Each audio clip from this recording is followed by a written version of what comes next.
More girls. More beer. You wouldn't happen to have a pale ale on tap, would ya? Freshman year. I did have the stereotypical view of college life that come here and everybody's like partying every 24/7 and you know girls naked on tables, dancing, taking their bras off for you at your beck and call.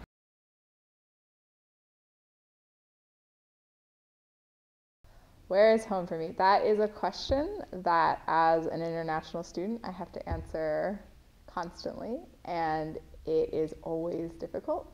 Born in India, and then right after I was born, moved to Tanzania. So I lived there all my life, in Dar es Salaam. I went to an international school, international school at Tanganyika. I was born in the States. I was born in Texas, actually, weirdly. And the first 9 years of my life, I lived in Pittsburgh. And then, I know, random, Ankara, Turkey.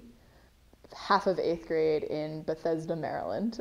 To the Philippines, Manila, for 2 years, and to Singapore. And I went to the American school in Singapore. I was born in India as well. We lived there for 6 months. Moved to Bahrain, where I lived there for 14 years. And in between that time, on and off, we lived in London for about a year in total, year and a half. And then I moved to Dubai at age 14. But I assumed that I would make most of my friends from within the international student community, and I ended up not. But I ended up, most of my closest friends here at Vassar are American, born and bred.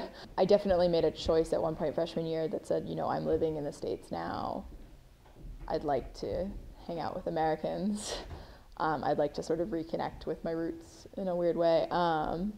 And the international students, while fantastic, seemed very much like the kinds of friends I had in high school. And I think was just looking for something different.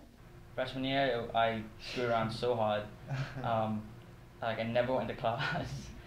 I thought that my school, for some reason, my school was pretty intense, but I came to college with this attitude that I worked really hard in my last year of school, so nothing's gonna be as hard as that. And then I cocked around and really made a mess in freshman year, which consequently made sophomore year and junior year a lot harder. And this year especially, I'm working really hard, and in terms of this year, definitely the most intense year I've had in terms of studying. Including high school? Including high school, for sure. Doing the IB was quite intense. I mean, it's a lot of work. But again, freshman year was kind of similar to Rahul's, but it was more the fact that I kind of had no clue what the hell was going on, especially in terms of the grading system. I was just in the clouds with that. But it took me a year to really acclimatize to all that and really get a grip of it. Yeah, I didn't know that GPA was cumulative, which sounds dumb. So I was like, oh, whatever. I really made a mess freshman year. I can start again sophomore year, and it turns out you can't. So that's probably one thing I should have known. Academic intensity between my high school and Vassar is huge. I went to high school in Asia. And the stereotypes are all true. My high school in Singapore in particular was incredibly difficult and incredibly competitive. I think the best example was that we had in the hallway and sort of the entrance to the school, they would put photos of students who had the top grades in each of the departments. And people would if you didn't get your photo on the wall and someone else did, people would do horrible things to the person who got the photo on the wall and try to bribe professors to get their photos on the wall. It was so bad. So Vassar was a breath of fresh air. It was so wonderful to not be in an environment, at the very least, where people weren't comparing grades after every assignment. But also where it's very clear that, grades are not everything here. And even if you're the kind of person who sort of is obsessed with your GPA, that's not the norm. This is going to sound kind of insensitive, but actually it was meeting Jewish people. I didn't know, people were like, can't you tell that guy's Jewish? I'm like, absolutely not. It makes, why would he be Jewish and why would that guy not be Jewish? So that was kind of shocking to me. Like I never met a Jewish kid in my life. In both of my schools in Asia, there were no students who were out. So that was a difference. That wasn't for me in any way sort of shocking. I actually kind of expected that would be different between the two cultures. But that was just something that was interesting. Homosexuality is legal in Tanzania. Yeah, and Dubai. And Dubai. So yeah, so we come up from like a very, very different place. Yeah. So what was that like? Quite shocking. Took some getting used to. At first it was like that, but I think I speak for both of us that we're the type of people who adjust quite easily to our surroundings, and we're not awkward about those things. Just because our countries were closed up, it doesn't mean like we were closed up. Right, so. right. But what surprised me the most was that it was just like a class like back in high school. Just 20 odd of us, and it was not really much different except people were smarter, obviously. But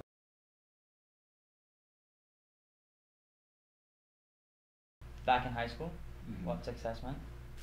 for me, a lot of my friends back home, I mean, people who have lived in Tanzania for a while, they tend to come back home and work for their father or work somewhere else in Tanzania. For me, success would be not going back to Tanzania. Would be finding a job in the U.S., making a name for myself here, and I hope that works out. And why do you feel that way?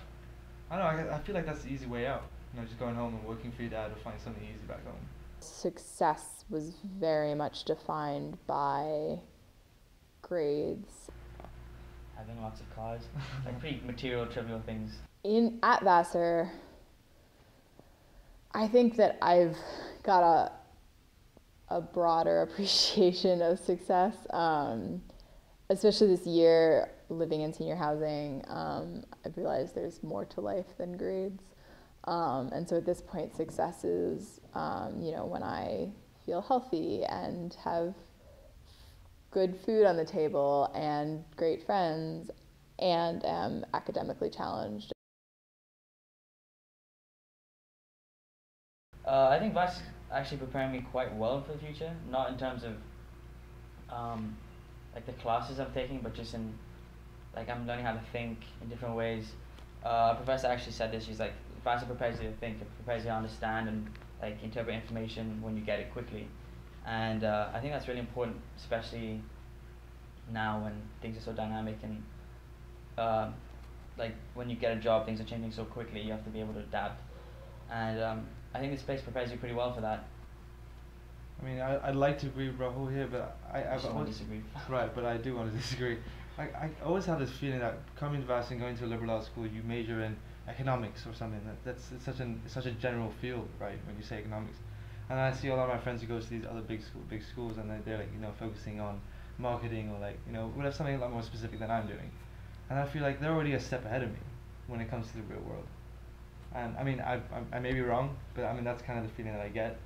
But I mean, a lot of great people come out of liberal arts colleges, so I can't. I mean, yeah. I plan to live in Washington, D.C. after Vassar. That is because that is where my parents are currently. It really, there's no better reason than just my mother's health is not great, and so I kind of want to be near my parents while they're around. But they are going to be posted overseas again soon, and I'm going to be applying to grad school soon. So where I end up after that is really going to be dependent on grad school. I would love to be able to live overseas at some point in my life. I've learned to love the States, but that took 4 years. DC and New York have the strongest, most vibrant international communities in the States. And so I'm glad that that's where I get to end up. Actually, I'd probably like to live here after college. Depends on what I do after college for a start. Somewhere where my kids could grow up and have the quality of life I did, if not better.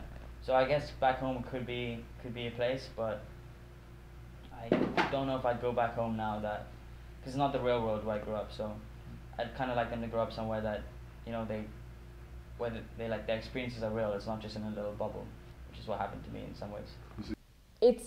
I'm not sure, because on the one hand, the education I received was phenomenal.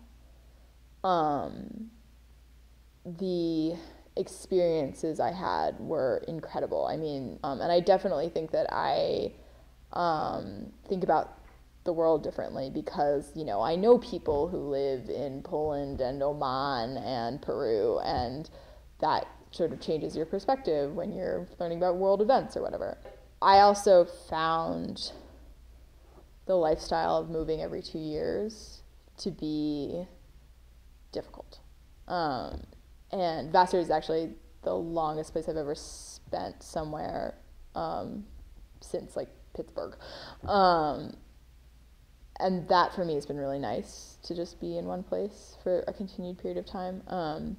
So I don't know. I don't know if I would wish that life on my children. Not that I'm not grateful for having it, but it's hard to move every 2 years and to completely uproot your life. And people don't understand that I live there. They think it's just one big holiday. Even though it's not a real place to lots of people, it's still my home. I like to say that home is wherever I happen to be living at the moment. So at the moment, home is Vassar. I am Indian. I'm born in India. My parents, born and brought up there. I go there every year. All my relatives are there. But home is always going to be Tanzania for me. I lived there all my life, and all my friends are there. And, there's only one place I can